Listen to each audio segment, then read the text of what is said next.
সাহিত্য ও সংস্কৃতি চর্চার যে মুক্ত প্রাঙ্গণে আমাকে আমন্ত্রণ জানানোর জন্য ভয়েসের সকল সদস্য, কার্যকর্তা, সমস্ত দর্শকের কাছে আমি কৃতজ্ঞতা জানাই। আজ ঈশ্বরচন্দ্র বিদ্যাসাগরের জন্মের ২০০ বর্ষ পূর্তি। ঈশ্বরচন্দ্র বিদ্যাসাগর তার জীবন এবং কার্যের উজ্জ্বল উদ্ধার এই মুহূর্তে উপস্থাপনা করবার জন্যই আপনাদের কাছে আমি হাজির হয়েছি। বিদ্যাসাগর মহোদয় কি কাজ করেছেন সেই নিয়ে পূর্ণেন্দু পত্রী মহোদয় একটি কবিতা লিখেছিলেন। কবিতাটি যদি পাঠ করি তাহলে বিদ্যাসাগরের কাজের একটি পরশ সকলের কাছেই পৌঁছবে। কবিতাটি এই রকম: এক যে ছিল বিদ্যাসাগর, এক যে ছিল বিদ্যাসাগর, ভীষণ বাজে লোক, বলতো কিনা বিধবাদের আবার বিয়ে হোক।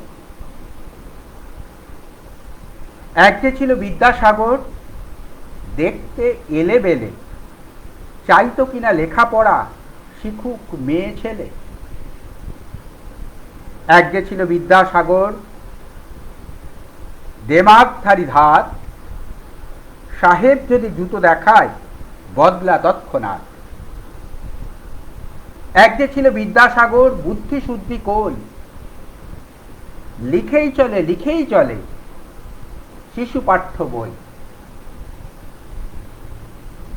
এক যে ছিল বিদ্যাসাগর, কপালে তার গেরো, ওষুধ দিয়ে বাঁচাই কিনা গরিব গুরবদেরও।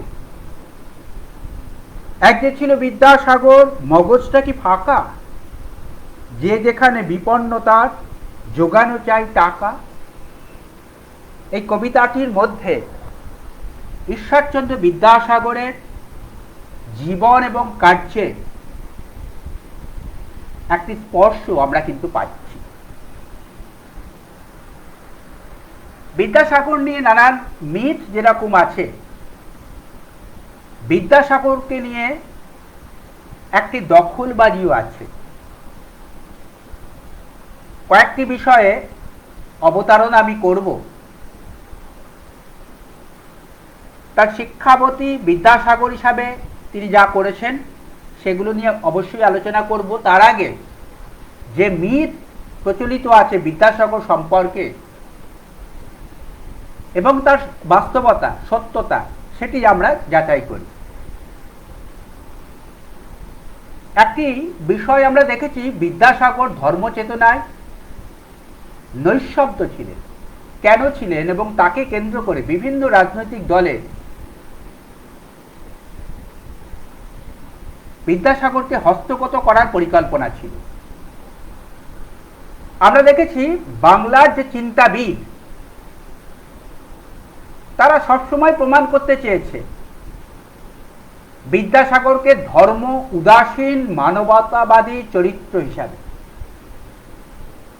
তুলে ধরতে চেয়েছেন, তার ধর্ম নিরপেক্ষ ব্যক্তিত্বকে। কিন্তু মূল সত্যটা কি? মূল সত্য হলো পরাধীন ভারতবর্ষে নিজেকে কিভাবে উপস্থাপন করলে দেশের সামাজিক সংস্কারের কাজ সুসম্পন্ন হয়। তিনি মূলত সমাজ সংস্কারক রূপে নিজেকে অবতীর্ণ করতে চেয়েছিলেন। সে ব্যাপারে তিনি বাস্তববাদী ছিলেন।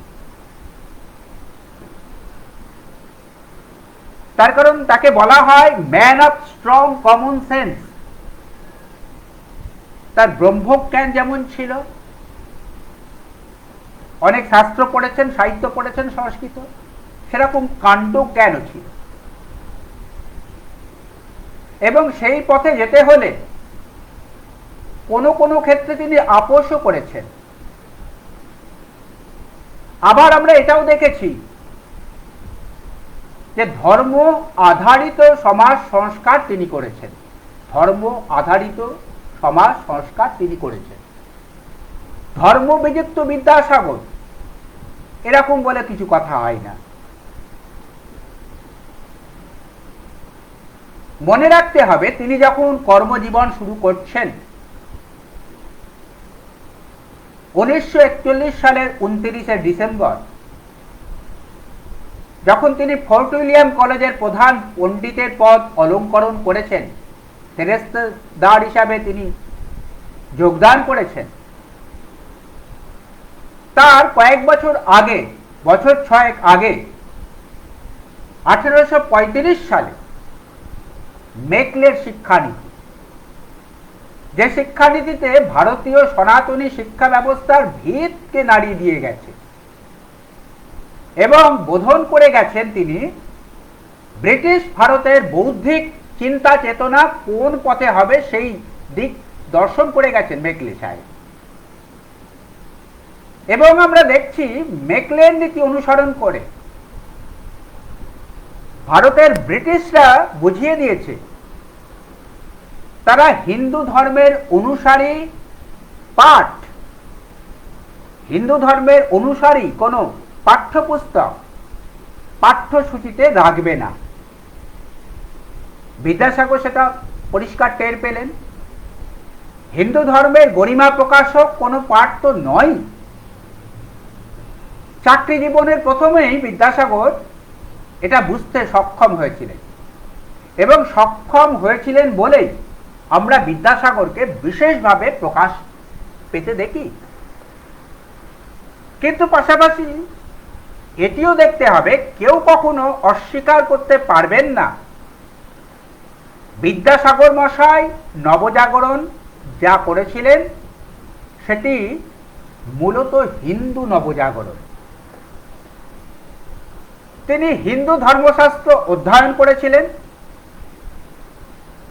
নিজের আরাধ্য কাজ করবার জন্য যে শাস্ত্রীয় যুক্তি গ্রহণ করেছিলেন হিন্দু ধর্ম থেকে, এবং তার রচনার বহুবিধ বিষয় তিনি হিন্দু ধর্ম আধারিত। তাহলে তিনি সরাসরি হিন্দু ধর্মের প্রচারে গেলেন না কেন? বিদ্যাসাগর যখন জন্ম নিচ্ছেন, বিদ্যাসাগরের যখন পড়াশোনা বেড়ে ওঠা, সেই সময়কার ইতিহাস পর্যালোচনা করতে হবে। কিরকম দেখুন, বিদ্যাসাগর যখন কলকাতাতে আসছেন তার বাবা ঠাকুরদাস বন্দ্যোপাধ্যায়ের হাত ধরে 1828 সালের নভেম্বর মাস কলকাতায় তার আগমন, 9 বছর বয়স সেই সময় বিদ্যাসাগরের। সেই বছর সতীদাহ নিবারণ আইন প্রচলিত হয়েছে। তারপর তিনি সংস্কৃত কলেজে প্রবেশ করলেন। সংস্কৃত কলেজ সেই সময় দেখছি যে সংস্কৃত কলেজের একটা নিন্দাই ছিল, ভাড়াটে ছাত্রদেরকে দিয়ে সংস্কৃত কলেজ চলে।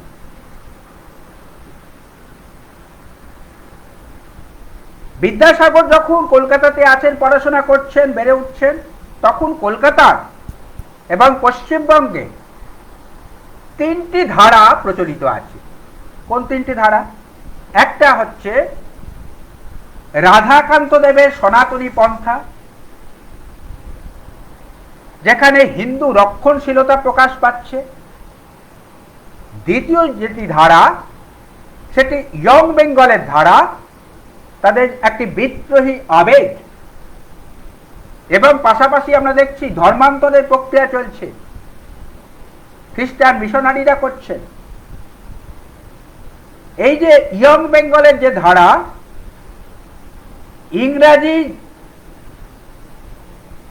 শিক্ষা লাভের ফলে সেই যে ধর্মান্তরের ঝোঁক গড়ে উঠছে। পাশাপাশি আরেকটি ধারাকে আমরা দেখছি, রামমোহনের সংস্কার যে স্পৃহা, দর্শন সর্বস্ব ধর্ম বিশ্লেষণ করার যে পরিকল্পনা আমরা ব্রাহ্ম সমাজ বিদদের কাছ থেকে পাচ্ছি, তার মানে এই যে ধর্ম সংস্কার, ধর্মান্তর এবং হিন্দু রক্ষণশীলতা, তার যে ঘাত প্রতিঘাত কলকাতার বুকে আছড়ে পড়ছে। কোন দিকে যাবেন তিনি বিদ্যাসাগর? কোন দিকে গেলে তার যে সমাজ সংস্কারের মূল যে কাজ, আরাধ্য যে কাজ, সেটি সম্পন্ন হতে পারে, সেই বিষয়ে তিনি প্র্যাগমেটিক দৃষ্টি গ্রহণ করলেন, বাস্তববাদী সিদ্ধান্ত গ্রহণ করলেন। এই সময় ধর্মের পথে গেলে, হিন্দু ধর্মের পথে গেলে ব্রিটিশদের সমর্থন পাবেন না।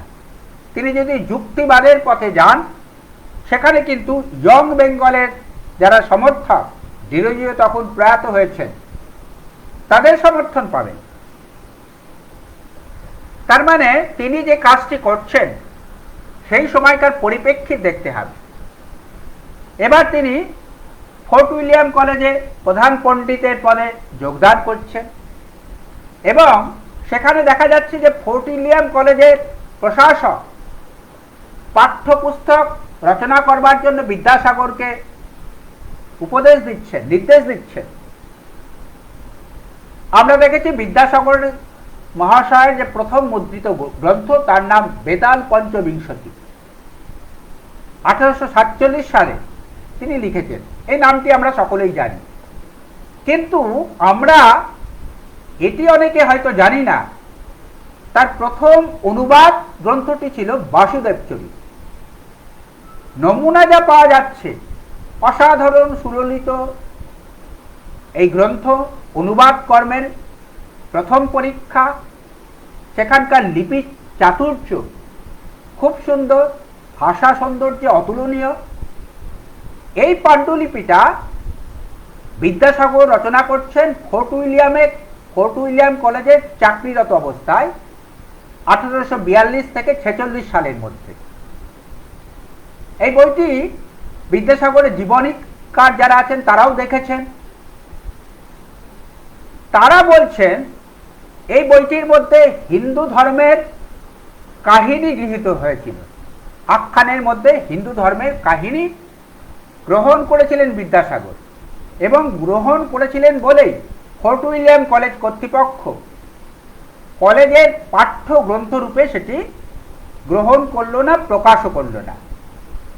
বিদ্যাসাগর কিন্তু এটি বুঝতে পারলেন, ঠিক কোন পথে হাঁটলে, কিভাবে পাঠ্যপুস্তক লিখলে, তার উপস্থাপনা কোন আধারিত হলে সেটি ব্রিটিশ সরকারের পক্ষে গ্রহণযোগ্য হবে। তার মানে বিদ্যাসাগরের লেখা প্রথম গ্রন্থ, যেটিতে ধর্মের আধার আছে, সেই বইটা ফোর্ট উইলিয়াম কর্তৃপক্ষ পাঠ্য পুস্তক হিসাবে গ্রহণ করছেন না, প্রকাশ করতে সম্মতি জানাচ্ছে না।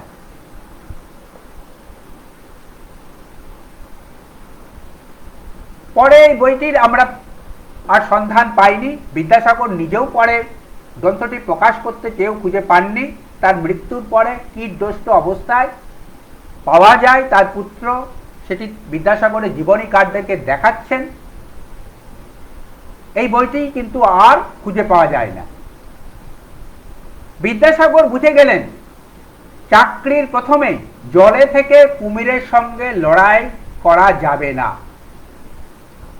এই বোধে নিজেকে পরবর্তী সময়ে পরিচালিত করেছেন। তারই অনুভাবে জীবনের লক্ষ্য কিন্তু বিদ্যাসাগর স্থির করে ফেলেছেন। হিন্দু ধর্মের প্রচার করতে গেলে সাহেবদেরকে চটাতে হবে। সাহেবদেরকে চটাতে চাননি, সমাজ সংস্কারের কাজ পাছে বাধা পায়। সেজন্য তিনি হিন্দু ধর্মের সামীপ্যে সান্নিধ্যে বিরাজ করলেন অন্যভাবে। কিভাবে সেগুলো পরে আলোচনা করব। এবার আমরা দেখছি তখনকার সমাজে প্রগতিশীলতা বলতে কি বোঝানো হতো। প্রগতিশীলতা মানেই ছিল তখন বিদ্যাসাগরের সময় ব্রাহ্ম হয়ে যাওয়া, কিন্তু আমরা বিদ্যাসাগরকে কখনো ব্রাহ্ম হতে দেখছি না। বিদ্যাসাগর মহোদয় দেবেন্দ্রনাথ ঠাকুরের সঙ্গে কাজ করছেন, অক্ষয় কুমার দত্তের সঙ্গে কাজ করছেন, তত্ত্ববোধিনী পত্রিকার সম্পাদক মণ্ডলীতে কাজ করছেন, রাজনারায়ণ বসুর সঙ্গে কাজ করছেন, নানান ব্রাহ্ম মনীষীদের সঙ্গে তার ঘনিষ্ঠতা থাকা সত্ত্বেও তিনি ব্রাহ্ম হলেন না, তিনি হিন্দুই থেকে গেলেন। বরং আমরা এটি দেখছি, খেয়াল করছি, তার যে প্রিয় পাত্র শিবনাথ শাস্ত্রী যখন ব্রাহ্ম হয়ে গেলেন, তখন বিদ্যাসাগরকে কিন্তু বিশেষভাবে পীড়িত করে তুলছে, ব্যথিত করছে বিদ্যাসাগর। বিদ্যাসাগরের লেখা যে চিঠিপত্র আমরা পাই, সেখানে স্থান পেত চিঠির উপরে শ্রী হরি শরণম। দেখবার মতো ব্যাপার। আচ্ছা, এটি কি শুধুই আচার পালনের জন্য তিনি করেছেন? হিন্দু ধর্মের প্রতি যদি অকারণ বিদ্বেষ কেউ কখনো করতেন, কটূক্তি করতেন, অনাবশ্যক কটূক্তি, বিদ্যাসাগর কখনোই মেনে নিতেন না। আমরা একটি উদাহরণ পাচ্ছি, একসময় সুপ্রিম কোর্টের এক বিচারক একটি মামলার রায়দানের সময় প্রসঙ্গ বহির্ভূতভাবে হিন্দু ধর্ম সম্পর্কে কটু কথা বলেছিলেন, অশালীন কথা বলেছিলেন। বিদ্যাসাগর তখন তার প্রবল প্রতিবাদ করেছিলেন, গর্জে উঠেছিলেন। কি করলেন তিনি? কলকাতায় রাজা রাধাকান্ত দেবের প্রাসাদে একটি প্রতিবাদ সভার নেতৃত্ব দিলেন বিদ্যাসাগর। সেখানে ৫,০০০ গণ্যমান্য মানুষের স্বাক্ষর নিয়ে একটি চিঠি পাঠালেন ইংল্যান্ডের ব্রিটিশ সেক্রেটারিয়েটে। এই চিঠির গুরুত্ব ব্রিটিশ সেক্রেটারিয়েট গ্রহণ করলো, বুঝতে পারল।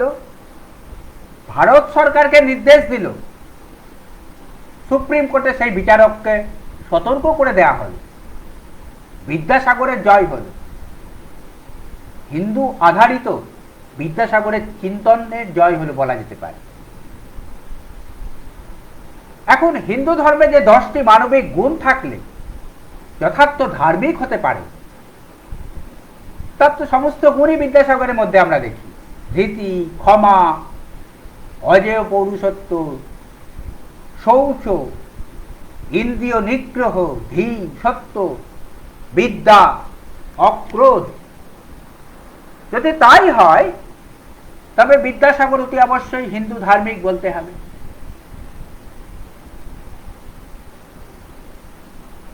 বিদ্যাসাগর মশাই গীতার উপদেশ অনুসারে চলার কথা উচ্চারণ করেছে। আমরা দেখি তার স্নেহধন্য পারিবারিক চিকিৎসক ডাক্তার অমূল্য চরণ বসু, যিনি 1886 সালে কলকাতা মেডিকেল স্কুল থেকে MB উত্তীর্ণ হয়েছিলেন, তিনি একবার বিদ্যাসাগরের ধর্ম সম্পর্কিত কর্তব্য সম্পর্কে জিজ্ঞাসা করলেন এবং তিনি উত্তর পেলেন এইভাবে, বিদ্যাসাগর মশাই বলছেন গীতার উপদেশ অনুসারে চললেই ভালো হয়। কোন একটা ভয়াবহ লঞ্চ ডুবি হয়েছিল বিদ্যাসাগর সময়, 800 জন আরোহীর মৃত্যু হয়েছিল। বিদ্যাসাগর সখেদে বলে উঠেছিলেন, দুনিয়ার মালিকের এই কি কাজ? আমরা দেখেছি শ্রীরামকৃষ্ণ পরমহংসদেব বারবার বিদ্যাসাগরের সঙ্গে সাক্ষাৎকারের ইচ্ছা প্রকাশ করছেন, আর বারবারই ঠাকুরের ভক্তরা অভিমত প্রকাশ করে বলছেন, আরে বিদ্যাসাগর ঈশ্বর মানেন না, তিনি নাস্তিক। শ্রীরামকৃষ্ণদেব মত প্রকাশ করে জানালেন, আরে ঈশ্বরের আশীর্বাদ না থাকলে কোনো মানুষ এমন জায়গায় পৌঁছতে পারেন না। শ্রীরামকৃষ্ণদেবকে আমরা দেখছি কলকাতার বাদুর বাগানে বিদ্যাসাগরের বাড়িতে পৌঁছিয়ে তার সঙ্গে আলাপ জমাচ্ছেন তিনি। দেখা যায় বিদ্যাসাগর মশাই নানান সমাজ সংস্কারের কাজে শাস্ত্রীয় ব্যাখ্যা দিচ্ছেন, শাস্ত্রের সুলুক সন্ধান করছেন, শাস্ত্রের গভীরে গিয়ে পাঠ করছেন, শাস্ত্রীয় আপ্তবাক্য গ্রহণ করছেন। কিন্তু তবুও তিনি নিরীশ্বরবাদী, অন্তত প্রকাশ্যে। বলা হয়ে থাকে বুদ্ধদেবের পর বিদ্যাসাগর মশাই প্রথম ভারতীয় মনীষা যিনি ঈশ্বর নিয়ে চিন্তা করেননি। সত্যিই কি চিন্তা করেননি? আমি তো অনেক উদাহরণ দিলাম। অনেকে বলছেন গৌতম বুদ্ধ যেখানে হিন্দুদের দশাবতারের একজন হয়ে উঠছেন, তাহলে কেনই বা ঈশ্বরচন্দ্র বন্দ্যোপাধ্যায়, ঈশ্বরচন্দ্র বিদ্যাসাগরের মূল পদবী বন্দ্যোপাধ্যায়, ঈশ্বরচন্দ্র বন্দ্যোপাধ্যায় ঈশ্বরচন্দ্র হয়ে উঠবেন না? বিদ্যাসাগর তো কর্মফলের আশা না করে নিষ্কাম কর্ম করে গেছেন। অক্ষয় মনুষ্যত্বের অধিকারী ছিলেন তিনি। গীতার উপরে আস্থা রেখেছিলেন। তিনি কর্মযোগী সন্ন্যাসী। এই যে কর্মযোগ, এই যে নিষ্কাম কর্ম, তার থেকে বলা যায় তিনি হিন্দু সন্ন্যাসী হবেন, তাই নয় কি? আরেকটি যে ব্যাপার বিদ্যাসাগরের জীবনে একটি ঘটনা থেকে মনে হয়, তিনি ব্রাহ্ম কিংবা খ্রিস্টান মহিলাদের তুলনায় হিন্দু মহিলাদের প্রতি একটি বিশেষ পক্ষপাতিত্ব করেছিলেন বলে মনে হচ্ছে। আপনারা এটি বিচার করুন, আমি তথ্য জানাচ্ছি এইভাবে। 1866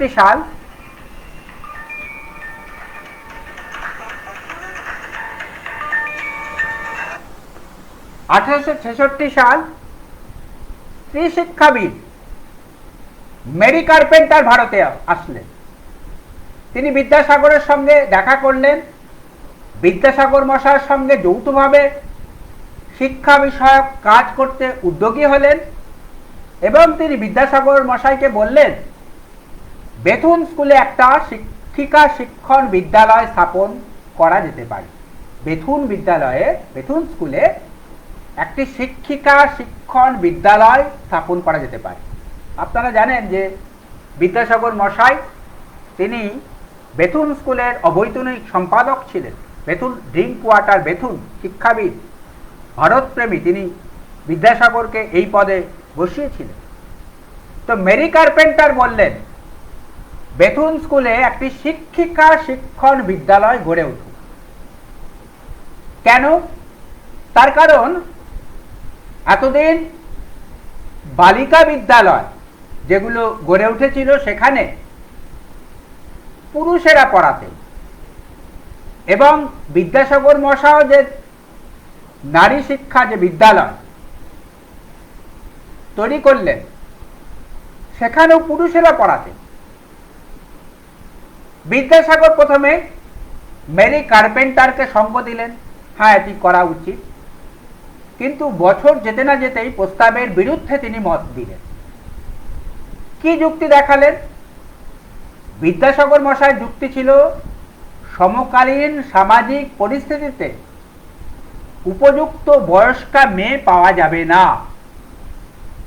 বিপুল সামাজিক বাধা আসবে তাদের প্রতি। এখন প্রশ্ন এটাই, এই যে বিপুল সামাজিক বাধা আসবে বলছেন, এটা কোথায় বাধা আসবে? হিন্দু সমাজে। এটা তো হিন্দু ঘরের মেয়েদের জন্য সত্য। এটি তো শিক্ষিকা হিসাবে ব্রাহ্ম মহিলাদের জন্য সত্য নয়, শিক্ষিকা হিসাবে খ্রিস্টান মহিলাদের জন্য সত্য নয়। ব্রাহ্ম মহিলারা শিক্ষিকা হিসাবে আসতে পারতেন, খ্রিস্টান মহিলারা আসতে পারতেন, তাদের জন্য তো সত্য নয়। তারা তো অনেকে শিক্ষিতও ছিলেন, তারা সেইভাবে সামাজিক বাধার সম্মুখীনও হতেন না সেইভাবে। তাহলে বিদ্যাসাগর কি মনে করেছিলেন শিক্ষিকা হিসাবে হিন্দু মেয়েরা যদি সুযোগ না পায়, কেবলমাত্র ব্রাহ্ম মেয়েরা শিক্ষিকা হিসাবে সুযোগ পায়, কেবলমাত্র খ্রিস্টান মেয়েরা শিক্ষিকা হিসাবে হিন্দু মেয়েদেরকে যদি পড়ান, তাহলে শিক্ষা জগতে ব্রাহ্ম এবং খ্রিস্টান শিক্ষিকারা দাপিয়ে বেড়াবে, প্রভাব ফেলবে? এটি কি বুঝেছিলেন? তা নাহলে কেন তিনি আপত্তি তুলবেন? দেখুন, একজন হিন্দু পুরুষকে শিক্ষা দেওয়া আর একজন হিন্দু নারীকে শিক্ষা দেওয়ার মধ্যে কিন্তু অনেক অনেক ফারাক। শিক্ষিকা হিসাবে হিন্দু নারীর মধ্যে যদি হিন্দু সংস্কৃতির প্রতি অশ্রদ্ধা বা বিরূপ চিন্তন তৈরি করে দেওয়া যায়, তাহলে হিন্দু সমাজে দীর্ঘকালীন ক্ষতি হতে পারে।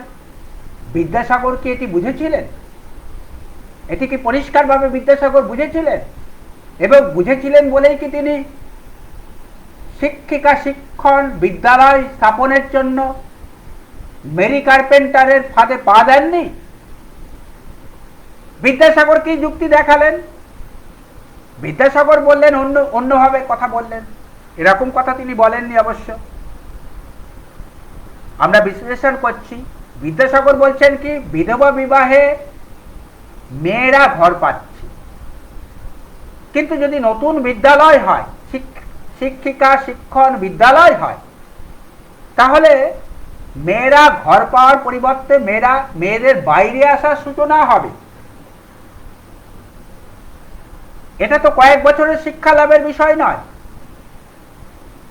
একটি মেয়ে 2 বছর 3 বছর শিক্ষা লাভ করবে, তারপরে ঘর সংসার করবে, তার বিয়ে দেওয়া হয়ে যাবে।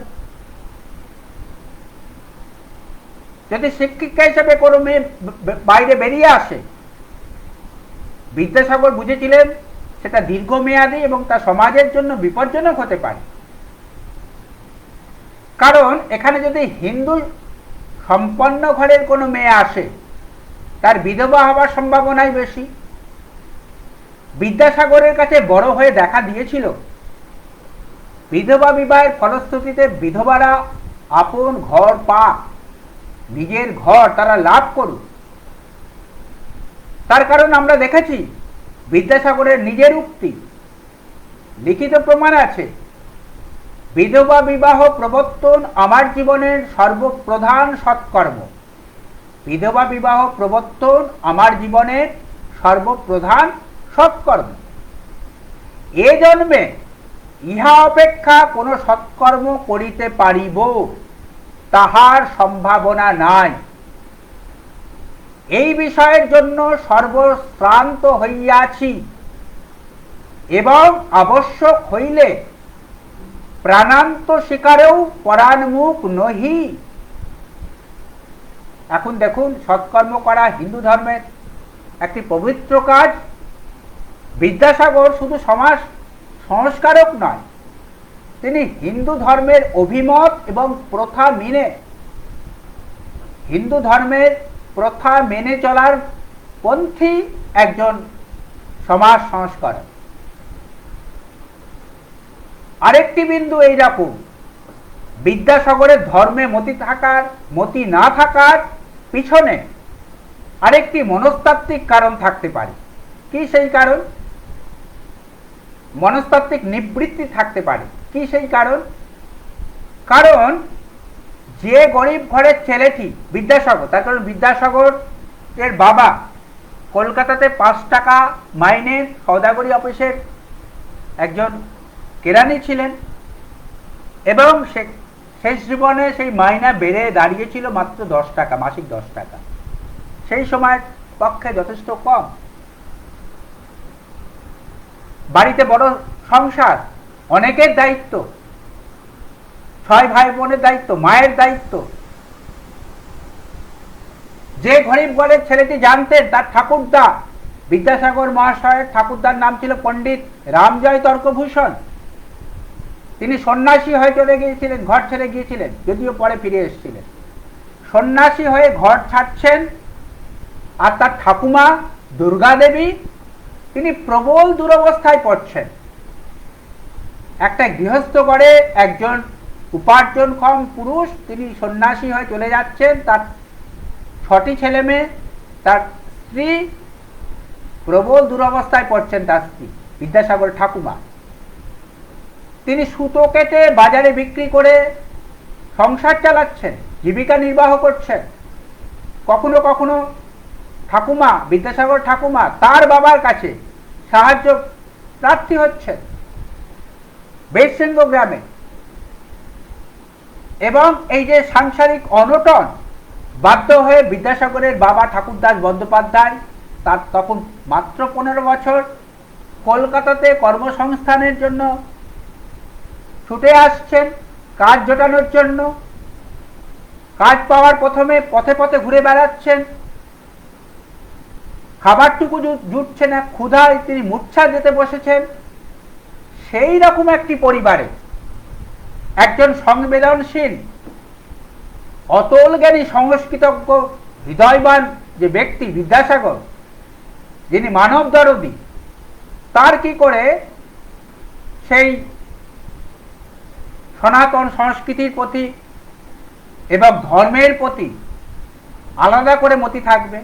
তার কারণ এটি হতে পারে যে ঘর পোড়া গরু সিঁদুরে মেঘ দেখলে ডরায়। হয়তো তার ঠাকুমা, তার মা, তার পরিবারের সদস্যরা বারবার ওই কথাটাই কি বলবেন না স্বাভাবিক অবস্থাতে, যে তোমার ঠাকুরদা সন্ন্যাসী হয়ে গেছেন, এইরকম কষ্ট হয়েছে। বিদ্যাসাগর নিজেও হয়তো সদা সর্বদা খেয়াল রাখতেন, তার কারণ তিনি আধ্যাত্মিক উপলব্ধির চরম দর্শন, তিনি গভীরভাবে শাস্ত্র পড়েছেন, হিন্দু শাস্ত্র পড়েছেন। কাজে আধ্যাত্মিক উপলব্ধির চরম দর্শন যেন তাকে অন্তত গৃহত্যাগী সন্ন্যাসী না করে তুলে। সচেতন থাকবেন, এটা মনস্তত্ত্ব।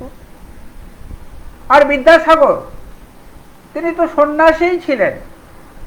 বিদ্যাসাগর মননে সন্ন্যাসী, কর্মে সন্ন্যাসী, বাস্তব বোধেও তিনি সন্ন্যাসী। তিনি ব্রহ্মজ্ঞানী আবার কর্মকাণ্ডজ্ঞানী। তিনি প্রাচীন ঋষিদের মতো প্রজ্ঞাবান, প্রাচীন ঋষিদের মতো তার পাণ্ডিত্য। মানুষের জন্য যার অপরিমিত দয়া, যার হৃদয়টা বাঙালি রমণীর মতো কোমল, তিনি হিন্দু সন্ন্যাসী না হয়ে যান না। তিনি পুণ্য শ্লোক, তিনি পবিত্র ঋষি। আমরা দেখব এবার বিদ্যাসাগরের শিক্ষাব্রত। শিক্ষাব্রত হিসেবে তিনি কি কাজ করেছিলেন? বিদ্যাসাগরের যে শিক্ষাব্রত হিসাবে কাজ, সেখানে সেই কাজগুলোকে আমরা 6টি বিন্দুতে ভাগ করতে পারি। প্রথম, শিক্ষা ব্যবস্থাতে তিনি সংস্কৃত কলেজের আধুনিকীকরণ করেছিলেন। সংস্কৃত কলেজের আধুনিকীকরণ, আপনারা জানেন তিনি একসময় সংস্কৃত কলেজের সহকারী সচিব হিসাবে যোগ দিলেন। কত সালে? সহ সম্পাদক 1846 সালের এপ্রিল মাসে। সহ সচিব, সহ সম্পাদক। সেই সময় সচিব সংস্কৃত কলেজের রসময় দত্ত। তিনি সংস্কৃত কলেজে এসেই শিক্ষা সংস্কারে ব্রতী হলেন।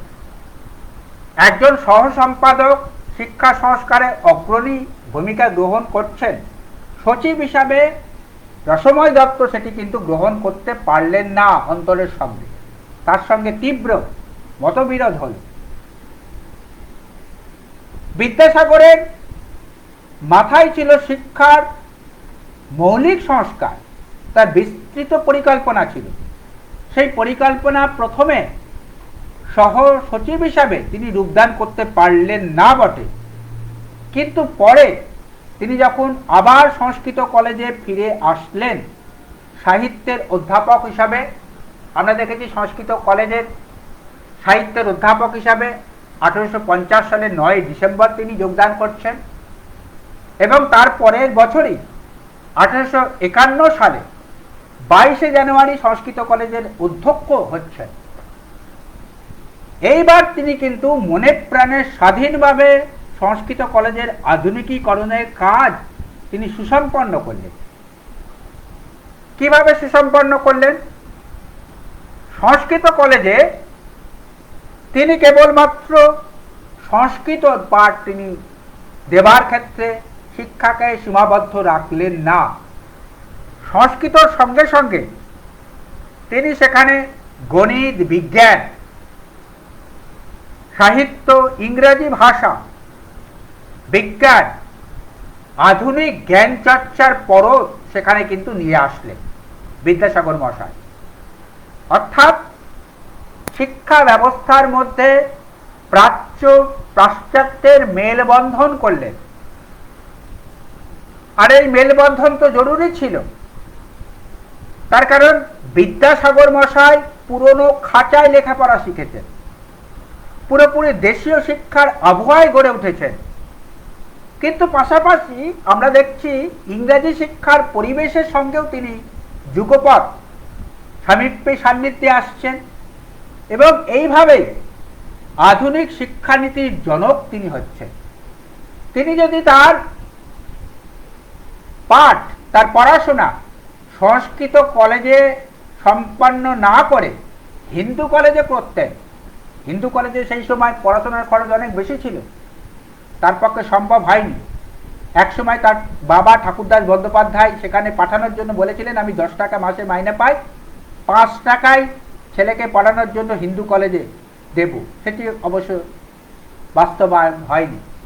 তিনি যদি, বিদ্যাসাগর যদি হিন্দু কলেজে পড়তেন, সংস্কৃত কলেজে না পড়তেন, অর্থাৎ পাশ্চাত্য শিক্ষার আবহে বেড়ে উঠতেন, তাহলে কিন্তু তার মধ্যে এই প্রাচ্য পাশ্চাত্য সংযোগের যে এই বোধ, এই মানস, সেটি কিন্তু গড়ে উঠত না। অর্থাৎ আমরা দেখছি যে বিদ্যাসাগর পুরনো খাঁচায়, এটাই তার কৃতিত্ব, পুরনো খাঁচায়, শিক্ষা ব্যবস্থায় খাঁচায় পুরোপুরি দেশীয় আবহাওয়ায় গড়ে উঠেছেন, কিন্তু বিদেশি শিক্ষার সামীপ্য সান্নিধ্য গ্রহণ করে আধুনিক শিক্ষা নীতির তিনি জনক হয়েছেন। এটি তার বিশেষ কৃতিত্ব। এবং আমরা দেখেছি বিদ্যাসাগরকে প্রভাব বিস্তার করেছে 3টি ক্ষেত্র, 3টি ত্রিবিধ প্রভাব। একটি সংস্কৃত সাহিত্যের প্রভাব, শাস্ত্রে অর্থাৎ শাস্ত্র এবং সংস্কৃত সাহিত্যের প্রভাব। দ্বিতীয় যেটি প্রভাব সেটি ইংরেজি সাহিত্য এবং দর্শনের প্রভাব। আর তৃতীয় প্রভাব বিদ্যাসাগরের মধ্যে পড়েছে সেটি হলো লোকায়ত সংস্কৃতির প্রভাব। তিনি মঙ্গল কাব্যগুলো পড়েছেন এবং সেখান থেকেও রসদ সংগ্রহ করেছেন। তাহলে লোকায়ত প্রভাব, পাশ্চাত্য প্রভাব এবং সনাতনী প্রভাব, এই ত্রিবিধ প্রভাবের ফলেই তিনি একজন আধুনিক শিক্ষানীতির জনক তিনি হয়েছিলেন।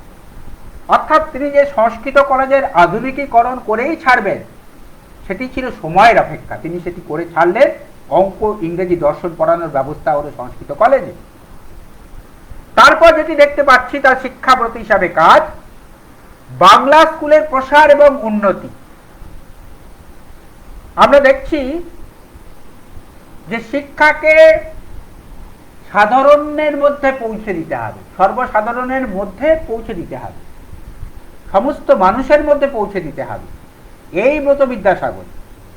এবং তার জন্য কি করতে হবে? বাংলা মাধ্যম স্কুল স্থাপন করতে হবে। বাংলা মাধ্যম স্কুল স্থাপন করলেই হবে না, তার জন্য উপযুক্ত বাংলা মাধ্যমের পাঠ্য পুস্তক রচনা করতে হবে। এই যে বাংলা স্কুলের প্রসার এবং উন্নতি ঘটালেন, বহু বাংলা মাধ্যমের স্কুল বাংলার দিকে দিকে গড়ে তুললেন এবং তার জন্য উনি 1850 থেকে 1853 সালের মধ্যে শিক্ষা পরিষদের সম্পাদক ডক্টর ময়াটের কাছে তিনি যে শিক্ষা সংস্কার এবং প্রস্তাব পাঠাচ্ছেন এবং স্বল্প সময়ের মধ্যে স্বাধীন কাজের সুযোগ পেয়ে, ব্রিটিশ আনুকূল্য পেয়ে, সেই সুযোগের সদ্ব্যবহার করে আধুনিক শিক্ষা বিস্তারের ভিত স্থাপন করে দিয়েছেন, সেটি কিন্তু একটি অনন্য কীর্তি। তারপরে তার যে শিক্ষা বিস্তারের কীর্তি বিদ্যাসাগরের, সেটি হলো স্ত্রী শিক্ষা বিস্তার। স্ত্রী শিক্ষা বিস্তারের প্রচেষ্টার মধ্যে আমরা দেখছি যে সমাজে সংস্কার, নারীর যে সংস্কার, এই নারীকে কেন্দ্র করে, নারীর সংস্কারকে কেন্দ্র করে আমরা দেখেছি বিদ্যাসাগর বেথুন স্কুলের অবৈতনিক সম্পাদক ছিলেন। বেথুন স্কুলের ছাত্রীদেরকে বাড়ি থেকে আনবার জন্য, অনেকে রাস্তা দিয়ে হেঁটে আসবে না, অনেক সম্ভ্রান্ত পরিবারের অনেক বাড়ি থেকে, তাদের বাড়ি থেকে বিদ্যালয়ে আনবার জন্য একটি ঢাকা গাড়ির বন্দোবস্ত করে দিলেন বিদ্যাসাগর। সেই গাড়িতে করে মেয়েরা আসতে পড়তে। এই ঢাকা গাড়ির দুপাশে তিনি শাস্ত্র থেকে শ্লোক উদ্ধার করে ওখানে লিখে দিলেন। কি সেই শ্লোক? মনুসংহিতা থেকে শ্লোক, কন্যা পেবৎ পালনিয়া শিক্ষা নিয়াতি যত্নত, অর্থাৎ কন্যাকে কিন্তু পুত্রের মতোই যত্ন নিয়ে পালন করতে হবে, শিক্ষা দিতে হবে। এই যে মনুসংহিতা থেকে তিনি আপ্তবাক্য গ্রহণ করে শিক্ষা বিস্তার, বিশেষ করে নারী শিক্ষা বিস্তারের জন্য তিনি ব্যবহার করলেন এবং সমাজের যে সমর্থন তিনি আদায় করলেন, এটি কিন্তু অনন্য চিন্তা। আমরা দেখেছি বিদ্যাসাগর মশাই ছোটলাট হ্যালিডের মৌখিক অনুমতির উপর ভিত্তি করে 1857 থেকে 1853 থেকে 54 সালের মধ্যে তিনি প্রায় 35টি বালিকা বিদ্যালয় তিনি স্থাপন করছেন। তিনি 35টি বালিকা বিদ্যালয় তিনি স্থাপন করছেন। কোন কোন জেলায়?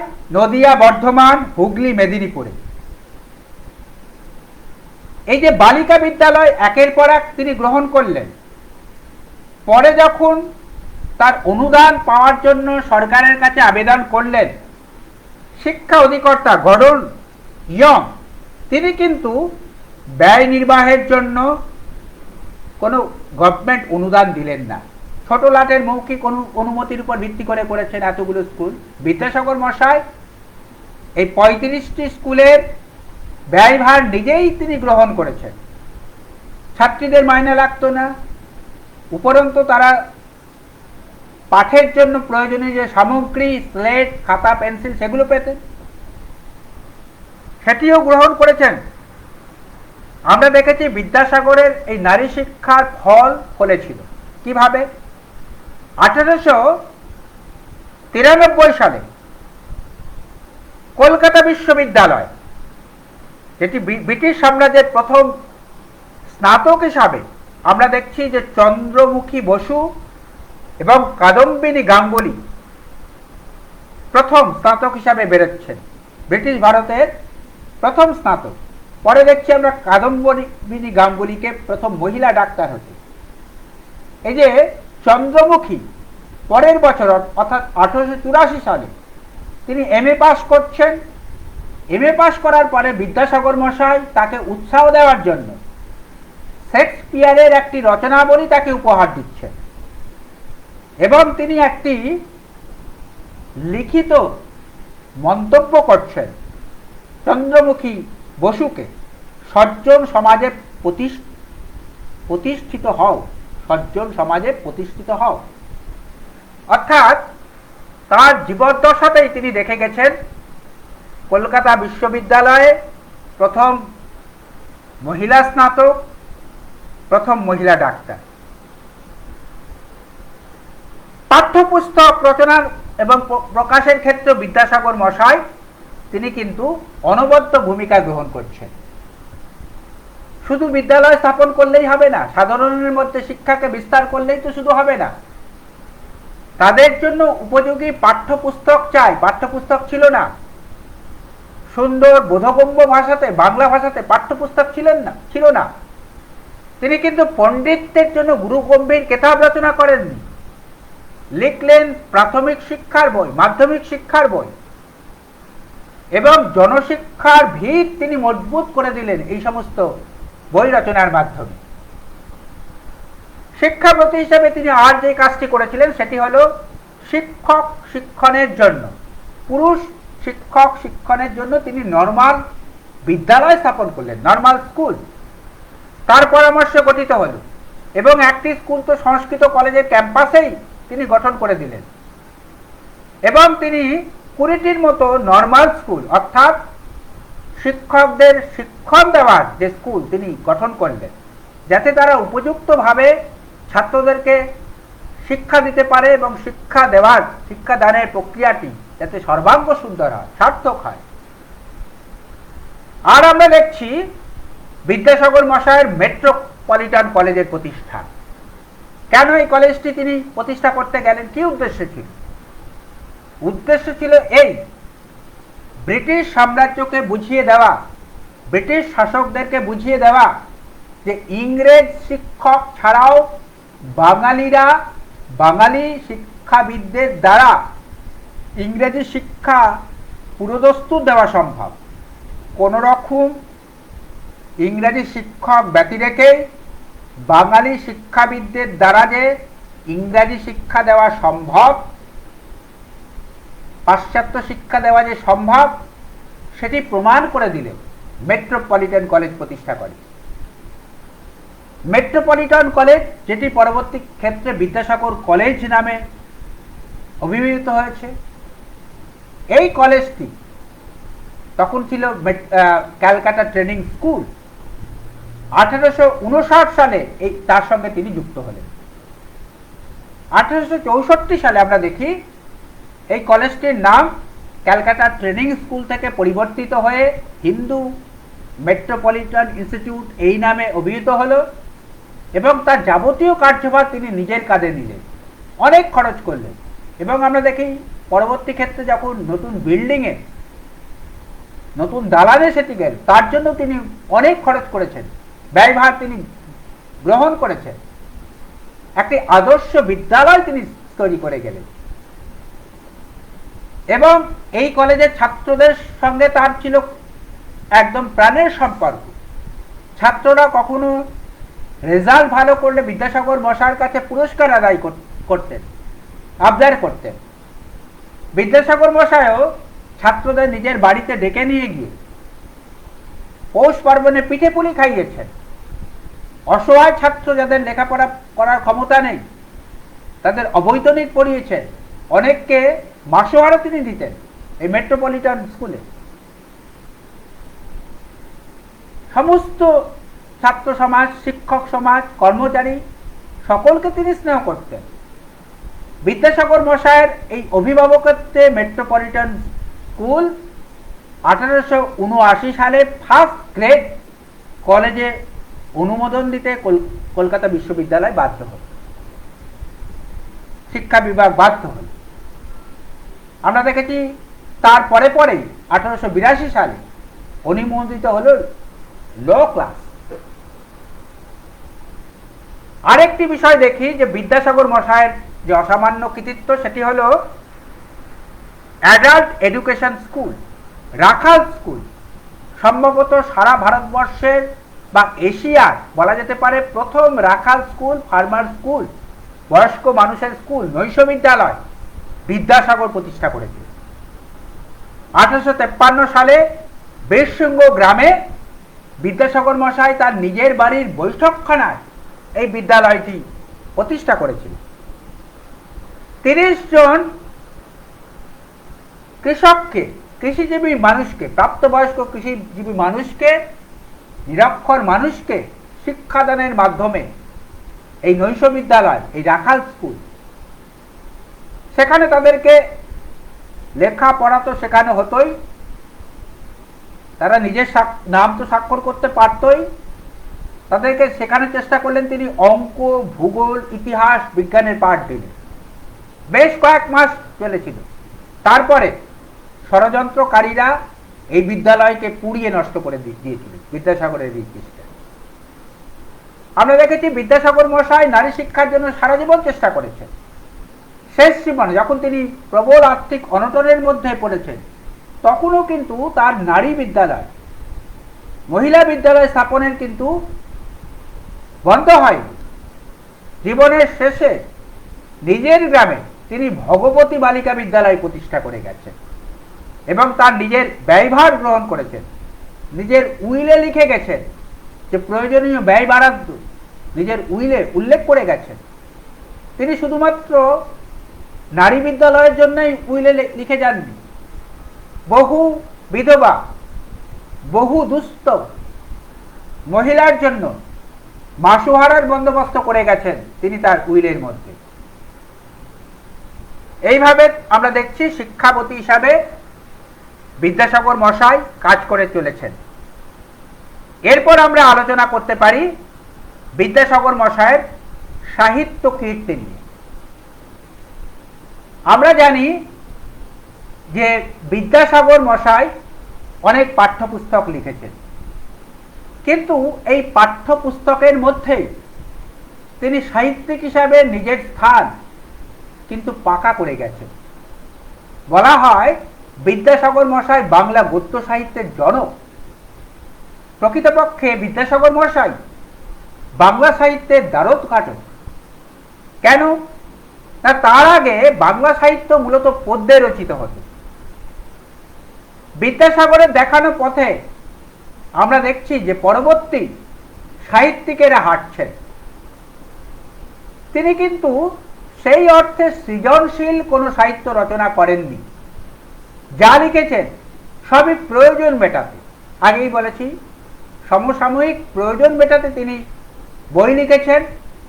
শিক্ষায় পাঠ্যপুস্তক হিসাবে তিনি বই লিখেছেন, কিন্তু তার প্রতিটি লেখার মধ্যে অতি উচ্চ সাহিত্য মানুষ উদ্ভাসিত হয়েছে। মুন্সিয়ানার ছাপ দেখিয়েছেন তিনি বইয়ের পরতে পরতে, গ্রন্থের পরতে পরতে মুন্সিয়ানার ছাপ, সাহিত্য ছাপ। যদিও তাকে প্রয়োজনের কাছে হার মেনে আত্মসমর্পণ করতে হয়েছিল। এটিকে বলা যেতে পারে কেজো সাহিত্য, কেজো বই লেখা। কিন্তু তিনি যদি কেবলমাত্র সাহিত্যই লিখতেন, তিনি 71 বছর জীবিত ছিলেন, এই দীর্ঘ জীবনের মধ্যে তিনি যদি শুধুমাত্র সাহিত্য রচনার কাজেই নিজের জীবন অতিবাহিত করতেন, তাহলে কিন্তু তিনি বাংলা সাহিত্যে আরো অনেক অবদান রাখতে পারতেন। বাংলা সাহিত্য আরো অনেকভাবে সমৃদ্ধ হতো। বিদ্যাসাগর মশাইয়ের যে লেখা, তাকে আমরা কয়েকটি ভাগে ভাগ করতে পারি। প্রথম কথা, তিনি হলো অনুবাদ সাহিত্য রচনা করেছেন, অনুবাদমূলক, কিন্তু সেটিকে সরাসরি অনুবাদ না বলে অনুবাদ আশ্রিত সাহিত্য বলাই ভালো। তার কারণ সেখানে অনুবাদের সঙ্গে সঙ্গে তিনি অনেক নিজস্বতা সেখানে ঢুকিয়ে দিয়েছিলেন। দ্বিতীয় যে ধরনের লেখা তিনি লিখেছেন সেটা হলো শিক্ষামূলক রচনা, পাঠ্যপুস্তক হিসাবে সেটি পর্যবসিত হল। তৃতীয় যেটি রচনা, তার যে লেখা, সেটিকে ক্যাটেগরি করা যেতে পারে এইভাবে যে সমাজ সংস্কারমূলক রচনা, যেখানে তিনি বিধবা বিবাহ সম্মত কিনা সেই বিষয়ক তিনি প্রস্তাব তিনি লিখছেন। বহু বিবাহ কেন বন্ধ করা উচিত, রদ করা উচিত, সেই বিষয়ে তিনি প্রস্তাব রচনা করছেন এবং সেখানে তিনি স্বাস্থ্য থেকে উদ্ধৃতি গ্রহণ করছেন। এইভাবে তিনি সমাজ সংস্কারমূলক রচনা করলেন। চতুর্থ যে ভাগ, সেটি হলো মৌলিক রচনা। কিছু কিছু তিনি অতি অবশ্যই মৌলিক রচনা তিনি লিখেছেন, সেটিও আলোচনা করব। আর কিছু রচনা তিনি বেনামি রচনা, ছদ্মনামে তিনি লিখেছেন। দেখা যায় যে তার সৃজনশীল সাহিত্যের একমাত্র নিদর্শন যে গদ্য, তার নাম হলো প্রভাবতী সম্ভাষণ। 1860 সালে তিনি লিখছেন, যদিও এটি একটি শোক গাথা। কিন্তু তার প্রথম রচনা বাসুদেব চরিত, যেটি জীবদ্দশায় প্রকাশিত হয়নি, সেই নিয়ে তো প্রথমেই আলোচনা করেছি। তারপর আমরা দেখছি তার যে অনুবাদ গ্রন্থ, অন্যতম অনুবাদ গ্রন্থ সেটি হলো বেতাল পঞ্চবিংশতি, মুদ্রিত প্রথম গ্রন্থ। 1847 সালে তিনি লিখছেন বেতাল পঞ্চবিংশতি। অনুবাদ ধর্মী। কিসের থেকে অনুবাদ করলেন তিনি? হিন্দি বৈতাল 25 এই গ্রন্থ থেকে তিনি অনুবাদ করলেন।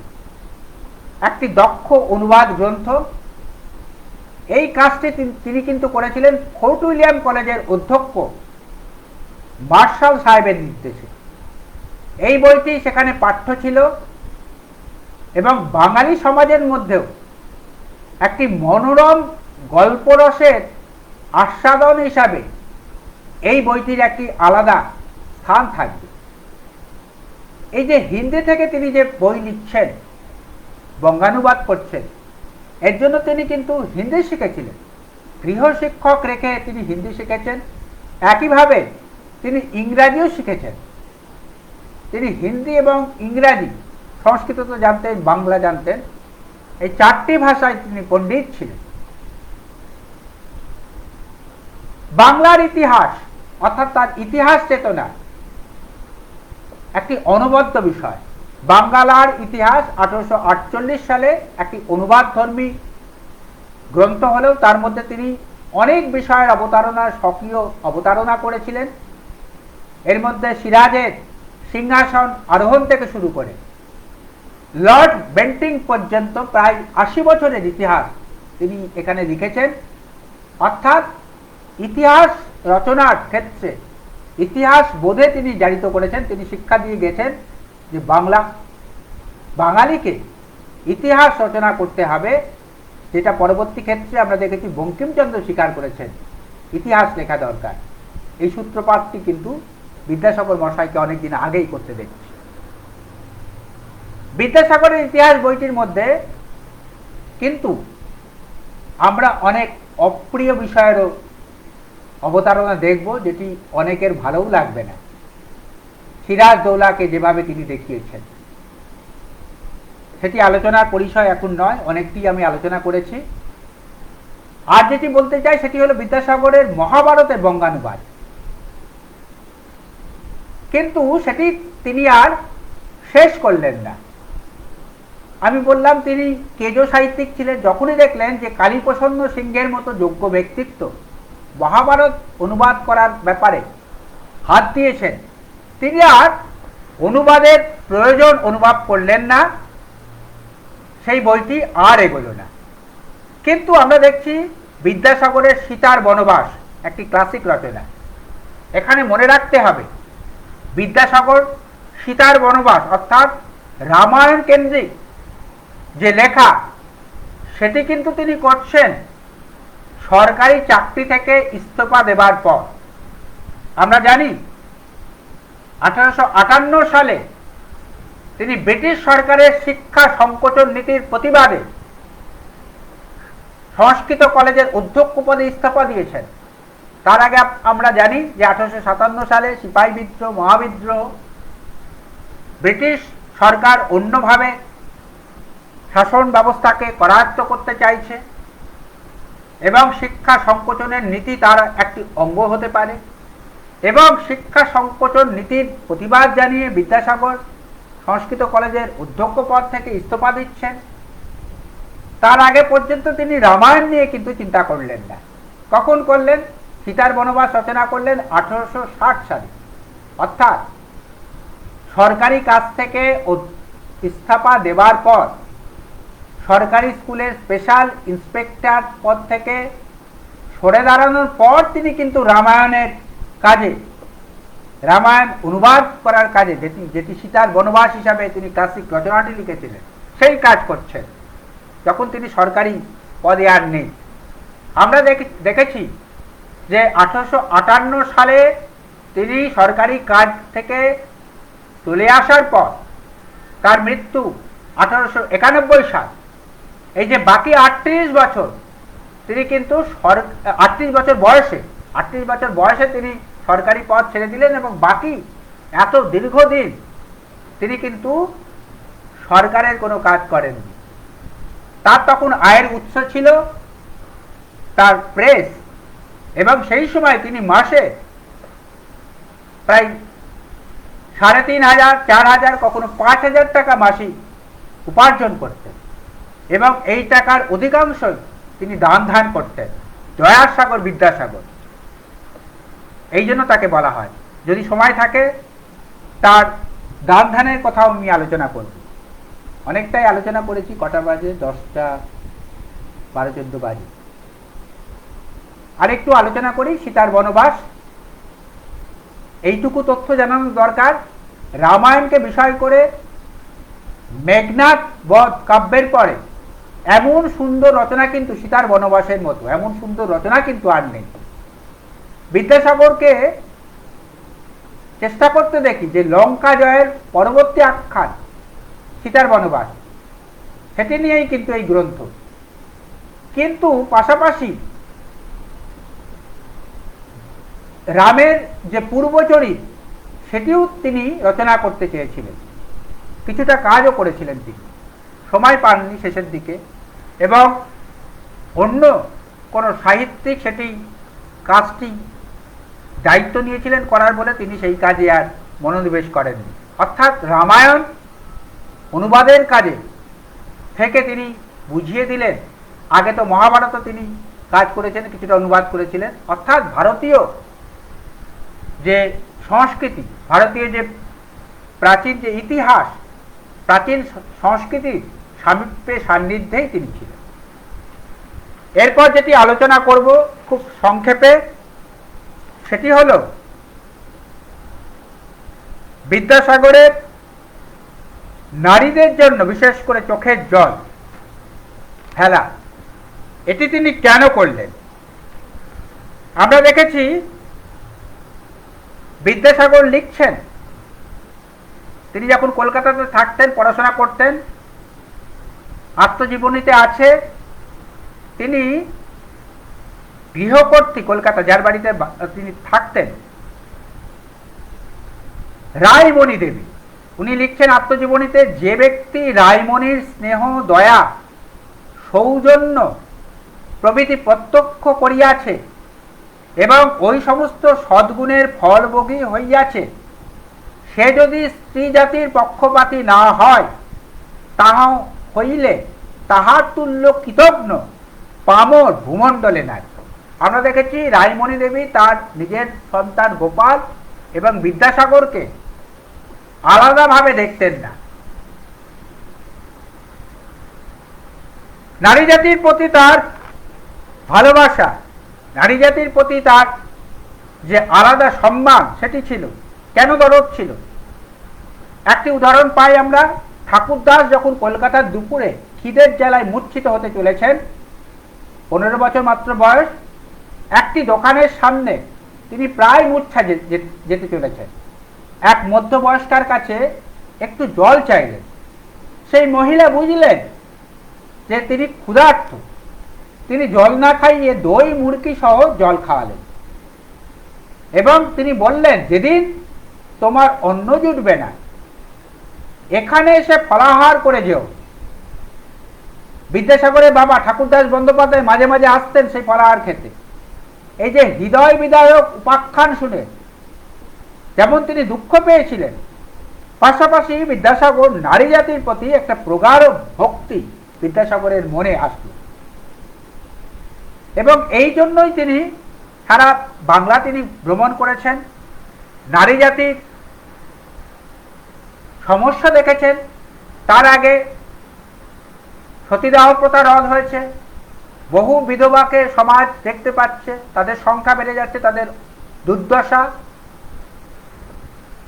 এবং তাদের অবৈধ সন্তান, সমাজের চোখে তাদের দৃষ্টিভঙ্গি, এ থেকে বাঁচানোর জন্য নারী সমাজের জন্য বিধবা বিবাহের প্রচলন তিনি করলেন এবং তাদের সমাজে একটি ঘর দেবার চেষ্টা করলেন। নারীর অধিকারের পক্ষে তিনি সওয়াল করেছেন। একটি দুটি উদাহরণ আমি দিচ্ছি। একবার একটি অসহায় বিধবাকে তার আত্মীয়রা চরিত্রহীনতার অভিযোগ জানিয়ে সম্পত্তি থেকে বঞ্চিত করলেন। এই বিবাদ হাইকোর্ট পর্যন্ত গড়ালো। বিদ্যাসাগর বললেন যে চারিত্রিক ত্রুটি বিচ্যুতি এর সঙ্গে সম্পত্তির উত্তরাধিকারের কোনো সম্পর্ক নেই। হাইকোর্ট তার যুক্তি মানলেন এবং সমর্থন করলেন। আরেকটি ক্ষেত্রে দেখা যায়, এক বারবনিতা হীরা বুলবুল তার ছেলেকে তিনি হিন্দু কলেজে ভর্তি করাতে আবেদন করলেন। সেই নিয়ে বিতর্ক হলো যে এরকম বারবনিতার ছেলে হিন্দু কলেজে পড়তে পারবে না।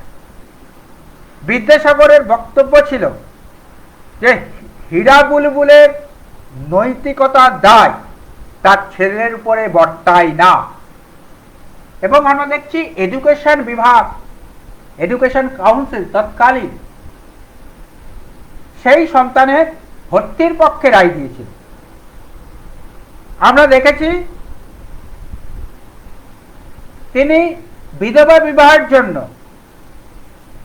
যে পরিমাণ ঋণ করেছিলেন তাতে তার 50,000 টাকা ঋণ হয়েছিল। আমরা কোনো মহারাজকে দেখব না, অনেক রাজা মহারাজ আছেন, অনেক দান ধ্যান করেন, নিজের পয়সায় নয়। কিন্তু বিদ্যাসাগর মশাই নিজের উপার্জিত স্ব উপার্জিত পয়সায় দরকার হলে দান ধান করবার জন্য ঋণ করেছেন।